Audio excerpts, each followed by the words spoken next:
Questions in English? If you could raise your hand, please. First question. Congrats on the win, Roger. I was wondering if you could just talk a little bit about the start to this year, because it's starting to look like 2006 again. I mean, it's really an incredible start for you. Yes, I agree. It's been great. I don't remember what was my best year. I think you were 16-0 in 2006, that start. Yeah, and I was, I guess, probably on that run that ended here also, when I won a lot of matches. But yeah, I mean, look, it's a totally different year, many years after. So I can't even remember one match that I played in that time, except the Kanyas match that I ended up losing, and then I lost him again in Miami. So yeah, I'm just happy that Hopman Cup went as well as it did. You know, started off great. Felt like I found my range, my rhythm early in the year. Usually pays off for me, you know, like the off season coming in. So many years I felt good actually in Australia already. I don't know if it's Australia per se or, you know, take the benefits from the hard work I put into the new season. So yeah, and then also Rotterdam was great. I was very happy that I was able to win the tournament there, not just get to the semis and get world number one. So that was nice. And here now I'm relieved that I was able to win, you know, 3 matches already, because in a big tough draw like it here in Indian Wells, you're never quite sure what to expect. So I'm just happy I'm on a good run. Is it more significant, Roger, because of your age as well, compared to 10, 12 years ago? Yeah, possibly, but again, you know, I think it's more significant maybe world number one at the age that I did it, rather than maybe the beginning of the year start. Sure, it's a great one, but you know how it is. You can't plan for these runs to happen. Either they happen or they just don't. Sometimes you need a bit of luck, you know, to keep the runs going. And this year it's been really good, you know, solid matches. Especially again in Australia, I played great, you know, getting to the finals and everything. So now it's been good, and we'll see how long it lasts, really. This might be the last day, so we'll see. It's just how it goes. Don't jinx it. Roger, Chung had his troubles with his feet in Australia. Are you looking forward to having that match and going up against the next generation? Yeah, yes, that was tough, not to watch, but to see.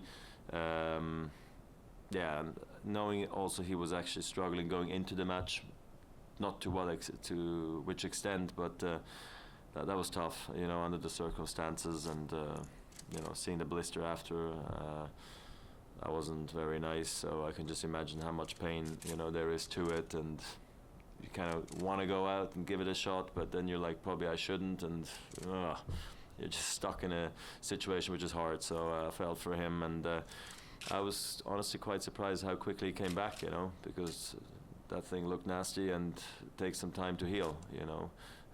So I hope he's okay now. He didn't come back too early, but he seems fine, and he played a great match today. So yeah, I'm excited to play against him tomorrow. With the talks about, you know, the ITF changing Davis Cup format for World Cup, ATP pushing for a World Team Cup, are you getting a bit concerned for maybe the future of the Laver Cup spots in the old calendar? Or we take 3 days out of the year, so don't worry about us, you know. I think it's a great event. I think the players really enjoyed themselves. I hope it's going to be forever successful. We have no guarantee, like no tournament really has, you know, except maybe Wimbledon, to be honest. So you know, we'll just try to put up the best event possible, and if we can push tennis in the right direction and make some exciting weekends, exciting events possible, that's a win for everybody. If the ATP and the ITF decide to change their formats, you know, and the players enjoy that, that's great. So I just think important is that we have a good tour, good schedule, happy players, happy tournament organizers, and no, I'm not concerned, but of course we try to put up in the best event possible for sure. You said a few months ago that as you've gotten older, you're trying to play shorter points. How big of an impact is playing these shorter points having on extending your career? I'm not sure if I play shorter points because of my age. I'm not sure about that. I think I just chose to do that because I thought it would be more exciting tennis for me personally to play. I think the bigger racket change in 14 allowed me to return more aggressively on the second serve, which then allows me to be aggressive earlier in the point. And I've come to realize that by taking charge early in the point, that's exactly maybe my situation. I can always go back to, slicing and doing what I always used to do back in my best years. So, but when you're always on the offensive, you also have to maintain a certain level of defensive skills, So it is always a bit of a give and a take, You only have so much time to work on your game, especially later on in your life. Quality is more important than quantity, so I don't have that many hours on court, and then in those hours, what do I choose to do? That's why I think my fitness work is really important, what I do with Pierre. And then when I go onto the tennis court, I think it needs to be very clear what we're going to try to work on in that time. And for the moment, it's working. If it's going to stop working, I'll maybe change my game up again. But for now, I like to play faster points. But I'm always happy to extend the rallies too, because I feel I can also back myself there. Today you decided to stay quite close to the baseline, returning the first serve, and you chose to take a few step back, returning the second serve. Can you talk us through the reason for your choice? Honestly, I also tried to go back some on the first serve even, which I very rarely do. I just think Jeremy does a very nice job of going for the 1-2 punch, serve and then step around and use his forehand really nicely, and he can pull that forehand either way. So I just felt like maybe changing return position was going to help me a little bit. On the second and on the first, I did a bit more on the second serve. And I just think here in Indian Wells, you can do it a bit, because I think when you serve well and you get into a certain groove, like I did last year, where I don't think I dropped my serve all the way to the finals against Stan. I don't want to say it's simple to protect your serve, but you just serve and you get the first shot and you dominate the rally from then on. Because even if you hit a decent enough return, it still seems to be in the slot for the server, and it's just hard to get out of the return and the next shot, and then you're on the run. So, and you need to win a lot of good points in a return game. But then it can also happen very quickly if you see too many second serves as a return play. You have chances. So I was just trying to mix it up and seeing what was working. But I think it was because of the swirly winds, in my opinion, that I was probably changing, and because of Jeremy's just good protection of his own serve. To be honest, I think it was tough to return today. More questions? Loss of life in the tennis family is always a part of the mix. We saw Sampras dealing with it during the Courier match in Australia years ago. You had a terrible loss with Peter. Do you have any thoughts about the passing of Ken Flack, just 54 years old, great Dubs champion? Yeah, I mean, I'm not sure if I met him before, but I remember him being a especially great doubles player. They all used to play singles, back in the day. Not like today, where we have only some doubles experts per se. So, but I remember growing up and hearing about the team and hearing about him. So, and I know also that Paul Annacone knew him very well. It was his generation, of course, as well. And I know how sad he is. So, and he told me a bit about him the other day when it happened. So I was very sad.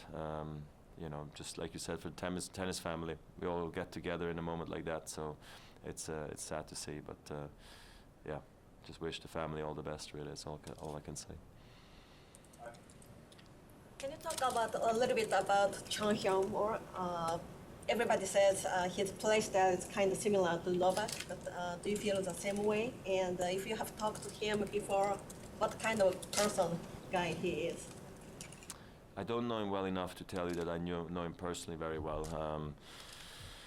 It's been very short, and nice, to be honest. Just like, hey, how you doing? Nice to see you. Congratulations. Well done. Whatever. Bad luck.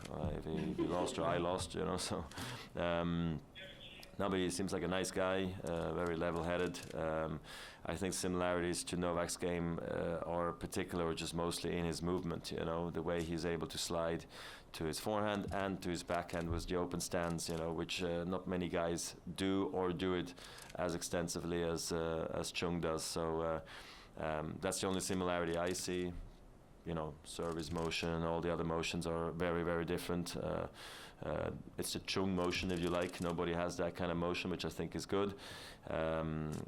But I see where the similarities come from with Novak, and it's not a bad one to have, to be honest, because Novak has maybe the best footwork on hard courts we've ever seen. So it's just a question for Chung to see that he can maintain that level, you know, with the blister, with injuries over the course of the next 10, 15 years, to make sure he stays injury free and doesn't get injured, you know, 3 months of the year. But it's highly explosive, it's highly impressive what he does, and I think he's going to be a great player. How good will still remain to be seen, but I have a lot of respect for him as a player, and I think he's going to be very successful. Roger, it's a Wednesday, late afternoon in the middle of the desert. You're playing to a full house. Can you talk a little bit about the fan base here in Southern Cal and how they support this event every year? Yeah, it's great. Sure, now the outside courts, you know, are not as busy as they were on the weekend, and there's also obviously less matches now. But to see center court packed with a great atmosphere, great. Just a great feel in there, you know, them being there for those top matches, you know, they want to come see, and it's a good feeling as a player. It's what you play for, because we do enough practice in front of nobody. Okay, there's a lot of people, but when I go away from the tour, you know, I sometimes have no people on the fence or anything, so it's a privilege to come back into a wonderful stadium that we have here in Indian Wells, and I think the community and like you said, Southern California supported this event in a big way. They went through a rough patch where they almost lost the tournament, then were able to keep it here. They found Larry, and he's taken it to the next level, so it's nice to see what has happened to the tournament. We, the players, enjoy it. We try to give back, and I think at this point everybody's very happy and very successful. Last question, Greg? Just following on from what Carol was asking earlier regarding World Team Cup and Davis Cup and all that, you've been away from Davis Cup for a few years now. Would you consider going back to playing either or both those events with the new formats? Problem is, it's a far away still, and I don't plan this far ahead.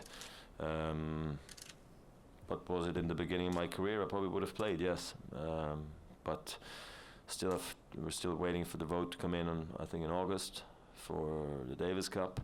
The World Cup, I'm not sure exactly what the latest is there. So, it remains to be seen. But I'm open, you know. But then again, you know how selective I've become with my schedule, and you know, I just hope it's going to be a good event, you know, that brings something to the tour, of course. Thanks very much. Yeah. Thanks, outside. Thank you, guys.